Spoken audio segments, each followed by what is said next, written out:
ఈ cinema industry వాళ్ళకి విడాకులు తీసుకోవడం అంటే అదేదో షాప్ కి వెళ్లి చాక్లెట్ కొన్నంత సింపుల్ అయిపోయింది. క్షణాల్లో సాల్వ్ చేసుకునే చిన్న చిన్న విషయాలకు కూడా విడాకులు తీసుకుంటూ సెలబ్రిటీలకి విడాకులు తీసుకోవడం కామనే అని జనాలు ఫీల్ అయ్యేటట్టు చేశారు. ఇలా విడాకులు తీసుకున్న సెలబ్రిటీల లిస్ట్ చాలా పెద్దదే కాగా రీసెంట్ గా ఈ లిస్ట్ లోకి మరో యంగ్ హీరో జాయిన్ అయ్యాడు. అతని శర్వానంద్. టాలీవుడ్ లో ఎన్నో మంచి మంచి సినిమాలు చేస్తూ ఏ గొడవల్లో వేలు పెట్టకుండా తన పని తాను చేసుకుంటూ వెళ్లే శర్వానంద్ గత కొన్ని నెలలుగా తన భార్యకి దూరంగా ఉంటూ ఉండగా అతి త్వరలోని ఆమెకు విడాకులు ఇవ్వబోతున్నాడని సోషల్ మీడియా మొత్తం ఒక రేంజ్ లో న్యూస్ అయితే హల్చలవుతోంది. అయితే శర్వానంద్ నిజంగానే విడాకులు తీసుకోబోతున్నాడా? అందుకే శర్వా తన భార్యకి దూరంగా ఉంటున్నాడా? వీళ్ళిద్దరూ విడిపోవడానికి ఆ స్టార్ హీరోయే కారణమా? శర్వానంద్ భార్య రక్షితారెడ్డి బ్యాక్గ్రౌండ్ ఏంటి? భరణం కింద శర్వానంద్ ఆమెకి ఎన్ని కోట్లు ఇవ్వబోతున్నాడు అనే విషయాల్ని ఈ వీడియోలో మనం తెలుసుకుందాం. ఎక్కడా స్కిప్ చేయకుండా చివరి వరకు చూడండి. ఎంతో గ్రాండ్ గా 2 ఏళ్ల క్రితమే పెళ్లి చేసుకున్న శర్వానంద్ తన భార్యకు విడాకులు ఇస్తున్నాడని గత 2 రోజులుగా సోషల్ మీడియాలో గట్టిగా ప్రచారం జరుగుతోంది. వీళ్ళిద్దరికీ గత సంవత్సరం మార్చిలోనే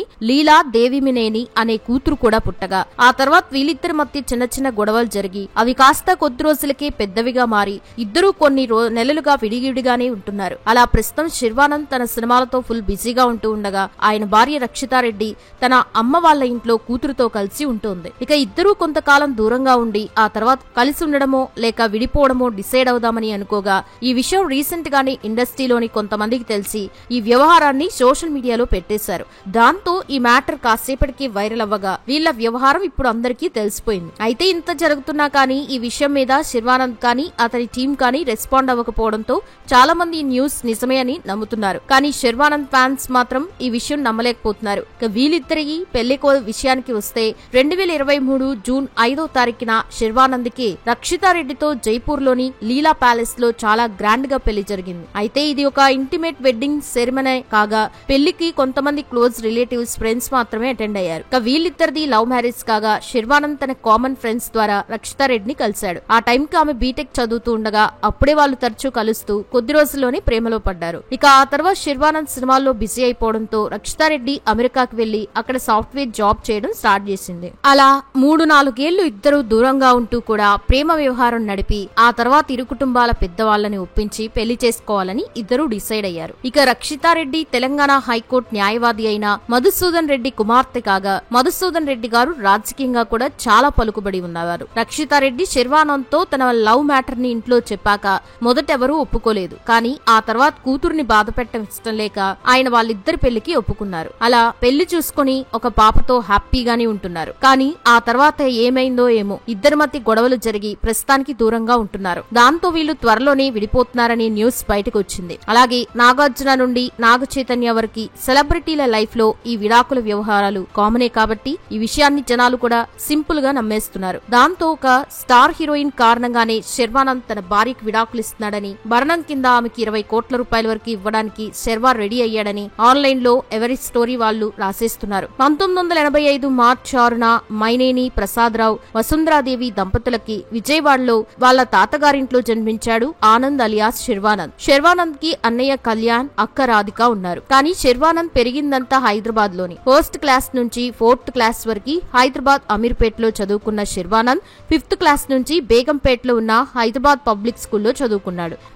ఇక్కడ చదువుకుంటున్నప్పుడు రామ్ చరణ్, రానా తన క్లాస్మేట్స్ అవడంతో స్నేహితులుగా ఉండేవారు. కానీ వీరి మధ్య ఎప్పుడూ సినిమాల ప్రస్తావన రాలేదు. అవగాహన కూడా వాళ్ళకి లేదనే చెప్పాలి. కానీ శర్వానంద్ కి స్కూల్ అంటే ఎలర్జీ. వాళ్ళ అమ్మ నాన్నలు స్కూల్ కి వెళ్లమంటే ఏడవడం, గోల చేయడం చేసేవాడు. ఒక్కొక్కసారి కారులో నుంచి దూకేయడం, అట్లో నుంచి దూకేయడం చేసేవాడు. స్కూల్ అంటే ఇష్టం లేని శర్వానంద్ కి ఆటలన్నా, పాటలన్నా, యాక్టింగ్ అన్నా ఎంతో ఇష్టం ఉండేది. అందువల్ల ఆ స్కూల్లో ఎటువంటి కల్చరల్ ప్రోగ్రామ్స్ జరిగినా శర్వానంద్ పేరే ముందుండేది. 10th క్లాస్ అయిపోగానే సమ్మర్ లో విజయవాడ వెళ్లాడు. అక్కడ చిత్రం సినిమా చాలా సార్లు చూసి ఆ సినిమాకి అడిక్ట్ అయ్యి తను కూడా సినిమాల్లో నటించాలనే కోరిక మరింత బలపడింది. చిన్నప్పటి నుండి శర్వానంద్ కి సినిమాల్లో నటించాలని ఉన్న చిత్రం సినిమా తర్వాత అది మరింత బలపడింది. ఇంటర్ యూసఫ్ గూడలో ఉన్న సెయింట్ మేరీ కాలేజ్ లో జాయిన్ అయ్యాడు. ఇంటర్ అయిపోగానే అమ్మా నాన్న దగ్గరికి వెళ్లి నేను సినిమాల్లో యాక్ట్ చేస్తానని చెప్పాడు. అప్పుడు వాళ్ళ నాన్నగారు కొడుకు ఇష్టాన్ని కాదనలేదు, కానీ కనీసం డిగ్రీ అయినా చదివి ఆ పట్టా నా చేతిలో పెట్టి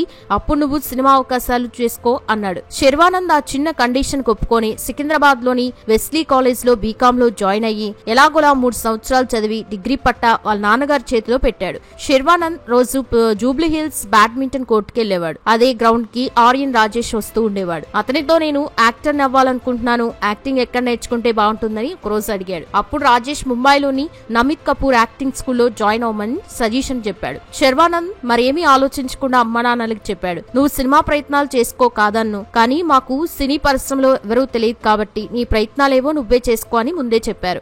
సరే అని చెప్పి ముంబైకెళ్లి అక్కడ కొన్ని నెలలు నమిత్ కపూర్ యాక్టింగ్ స్కూల్లో యాక్టింగ్ నేర్చుకుని హైదరాబాద్ వచ్చాడు. యాక్టింగ్ నేర్చుకుంటున్నట్లు వాళ్ళు ఇచ్చిన సర్టిఫికేట్ ని పట్టుకుని సినిమా ఆఫీసుల చుట్టూ తిరిగేవాడు. ఎన్నో ఆడిషన్స్ చేశాడు, కానీ అందరూ బాగున్నావు, చాలా బాగా చేస్తున్నావు, ఖచ్చితంగా ఏదో క్యారెక్టర్ ఇస్తామనడమే గానీ ఇచ్చింది లేదు. అలా 2 సంవత్సరాలు తిరిగాడు. నా యాక్టింగ్ ఏమన్నా లోపముందా అనుకున్నాడు. కొంత నిరాశతో ఉండేవాడు. అలా ఒకరోజు మాటల మధ్యలో కొంతమంది స్నేహితులు వైజాగ్ లో సత్యానంద్ యాక్టింగ్ స్కూల్ గురించి చెప్పారు. సరే అక్కడ జాయిన్ అయ్యాకైనా నా అదృష్టం మారుతుందేమోనని అక్కడ జాయిన్ అయ్యాడు. అక్కడ యాక్టింగ్ నేర్చుకుంటున్నప్పుడు డైరెక్టర్ సురేష్ చరణ్, నిర్మాత చందు రామారావు గారు వచ్చి అక్కడ ఉన్న వారితో పాటు శర్వానంద్ ని కూడా ఆడిషన్ చేసుకుని హీరోగా శర్వానంద్ ని సెలెక్ట్ చేశారు. ఆ సినిమా పేరు 5వ తారీఖు. ఈ సినిమా 2003లో రిలీజ్ చేశారు. కానీ ఈ సినిమా డిజాస్టర్ అవ్వడం, అసలు ఈ సినిమా ఒకటి వచ్చిందని చాలా మందికి తెలియకపోవడం, మళ్లీ కథ మొదటికి వచ్చింది. మళ్లీ ఫోటోస్ పట్టుకుని ఆఫీసుల చుట్టూ తిరగడం మొదలు పెట్టాడు. కానీ ఈసారి యాక్టింగ్ సర్టిఫికేట్ తో పాటు ఒక సినిమాలో హీరోగా చేశానని అనుభవం కూడా చెప్పాడు. కానీ ఈ సినిమా ఒకటి ఉందని సినిమా పరిశ్రమలో ఎవరికి తెలియకపోవడం వల్ల అవకాశాలు రాలేదని చెప్పాలి. కానీ శర్వానంద్ హీరో కోసం మాత్రమే ప్రయత్నాలు చేయడం లేదు, ఎటువంటి మంచి క్యారెక్టర్ అయినా చేయడానికి సిద్ధంగా ఉన్నాడు. అలా తిరుగుతున్నప్పుడు సుమంత్ నటించిన గౌరీ సినిమా ఓపెనింగ్ రోజు శర్వానంద్ వెళ్లాడు. అక్కడ శర్వానంద్ ని చూసి ఆ సినిమా డైరెక్టర్ రమణ గారు హీరో ఫ్రెండ్ క్యారెక్టర్ ఇచ్చాడు. కానీ మొదటి సినిమాలో హీరో, రెండో సినిమాలో ఫ్రెండ్ క్యారెక్టర్ చేస్తే మళ్ళీ హీరో అవుతానా అని డౌట్ వచ్చింది. కానీ పరిశ్రమలో కొనసాగాలన్నా, మన ఫేస్ ఎస్టాబ్లిష్ అవ్వాలన్నా ఇటువంటి క్యారెక్టర్ చేయక తప్పదు అని ఆ క్యారెక్టర్ అయితే చేశాడు. అప్పుడే శ్రవంతి రవికిషోర్ గారు యువసేన కోసం 4 హీరోల్లో 3 హీరోలు ఓకే అయ్యారు. కానీ 4వ హీరో కోసం వెతుకుతున్నప్పుడు శర్వానంద్ గురించి తెలుసుకుని శర్వానంద్ కి ఆ క్యారెక్టర్ ఇచ్చారు. కానీ శర్వానంద్ టాలెంట్ ని చూసి అందులో భరత్ తో పాటు శర్వాన్ కూడా మెయిన్ రోల్ గా పెట్టారు. ఆ తర్వాత జయంతి పరంజీ గారు చిరంజీవి నటించిన శంకర్ దాదా ఎంబీబీఎస్ లో ఒక అవకాశం ఇచ్చారు. అందులో చిరంజీవితో నటించి మంచి మార్కులు సంపాదించాడు. ఆ సినిమా చూసి ముప్పల్లేని శివ గారు వెంకటేష్ నటించిన సంక్రాంతి మూవీలో 3 తమ్ముల్లో చిన్న తమ్ముడు క్యారెక్టర్ ఇచ్చారు. సినిమాలైతే ఒక్కొక్కటి వస్తున్నాయి, కానీ కొన్ని రొటీన్ క్యారెక్టర్స్ వస్తున్నాయి.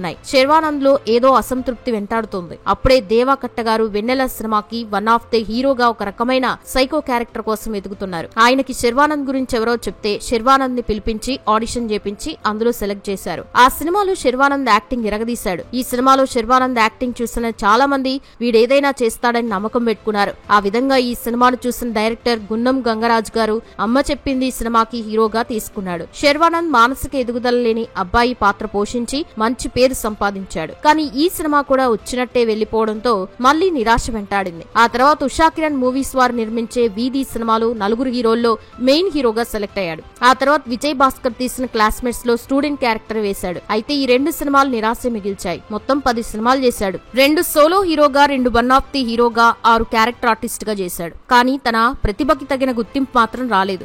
అప్పుడే జాగర్లమూడి రాధాకృష్ణ రూపంలో తన ప్రతిభకి తగ్గ సినిమా వచ్చింది. క్రిష్ ఎన్నో రాత్రులు నిద్ర లేకుండా ఎన్నో ప్రాంతాలు తిరిగి ఎన్నో పుస్తకాలు చదివి తన అనుభవం నుండి రాసుకున్న కథ గమ్యం. ఈ సినిమాకి శర్వానంద్ ని ఎంపిక చేసుకున్నాడు. కానీ ఏ నిర్మాత ముందుకు రాకపోవడంతో తనే నిర్మాతగా మారి దర్శకత్వం వహించి 2008 ఫిబ్రవరిలో రిలీజ్ చేస్తే శర్వానంద్ కెరియర్ లోనే బిగ్గెస్ట్ హిట్ అయింది.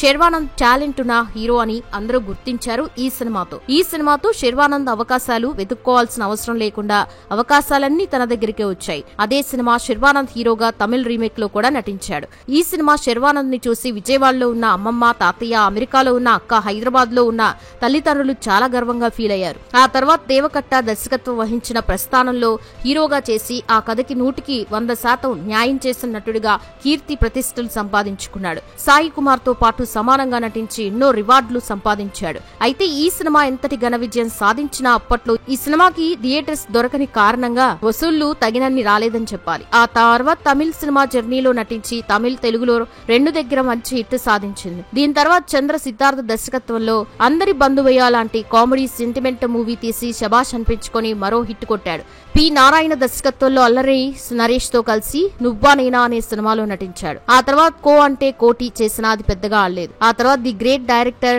ఆర్జీవి దర్శకత్వంలో తను అంతకు ముందు తీసిన సత్య మూవీ కొనసాగింపుగా శర్వానంద్ ని పెట్టి సత్య 2 తీశాడు. ఈ సినిమా ఫలితం ఎలా ఉన్నా ఆర్జీవితో పనిచేసే అవకాశం దొరికినందుకు చాలా గొప్పగా ఫీల్ అయ్యాడు. ఆ తర్వాత ప్రభాస్ మిత్రుడు సుజీత్ దర్శకత్వంలో వచ్చిన రన్ రాజా రన్ మంచి హిట్ అయింది. కె క్రాంతి మాధవన్ దర్శకత్వంలో వచ్చిన మల్లి మల్లి దిరాన్ రోజు సినిమా కూడా సూపర్ హిట్ అయింది. శర్వానంద్ ఇందులో తన నటనతో ప్రేక్షకుల్ని మంత్రముగ్ధుల్ని చేశాడు. 2016 సంక్రాంతికి మేర్లపాక గాంధీ దర్శకత్వంలో వచ్చిన ఎక్స్ప్రెస్ రాజాతో హ్యాట్రిక్ కొట్టాడు శర్వానంద్. ఇదే సంవత్సరం అంతకుముందు తమిళంలో శర్వానంద్ హీరోగా నటించిన ఏనుం నమ్మరిన్ వాస్కాయ్ సినిమాని రాజాది రాజాగా విడుదల చేశారు. అయితే ఈ సినిమా పెద్దగా ఆడలేదు. ఆ తర్వాత 2017 దిల్ రాజ్ నిర్మాతగా సతీష్ వేగాన్ షా దర్శకత్వంలో శతమానం భవతి సినిమా చేయగా ఆ సినిమాలో శర్వానంద్ గ్రాఫ్ మరింత పెరిగింది. ఇక ఆ తర్వాత రాధా, మహానుభావుడు, రణరంగం, జాను, మహాసముద్రం, ఆడవాళ్లు మీకు జోహార్లు, ఒకే ఒక జీవితం, మనమే సినిమాలతో మంచి క్రేజ్ తెచ్చుకొని ఇప్పుడు అతి త్వరలోని నారీ నారీ నడుమ మురారి, భోగి సినిమాలతో మన ముందుకి రాబోతున్నాడు. ఇక ఇప్పటి వరకు ఎలాంటి రూమర్స్ అఫైర్స్ గొడవలు లేని శర్వానంద్ ఇప్పుడు సడన్ గా తన భార్యకి విడాకులు ఇస్తున్నాడనే న్యూస్ అయితే బయటికి రావడంతో ఇప్పుడు సోషల్ మీడియాలో ఇదే టాపిక్ అయిందే. సో చూసారు కదా ఫ్రెండ్స్, మరి శర్వానంద్ నిజంగానే విడాకులు తీసుకుంటున్నారని మీరు అనుకుంటున్నారా? కింద కామెంట్ సెక్షన్ లో మీ ఒపీనియన్ ఏంటో చెప్పండి. వీడియో నచ్చితే లైక్ చేయండి, షేర్ చేయండి, ఛానల్ ని సబ్స్క్రైబ్ చేసుకోండి. Thanks for watching this video.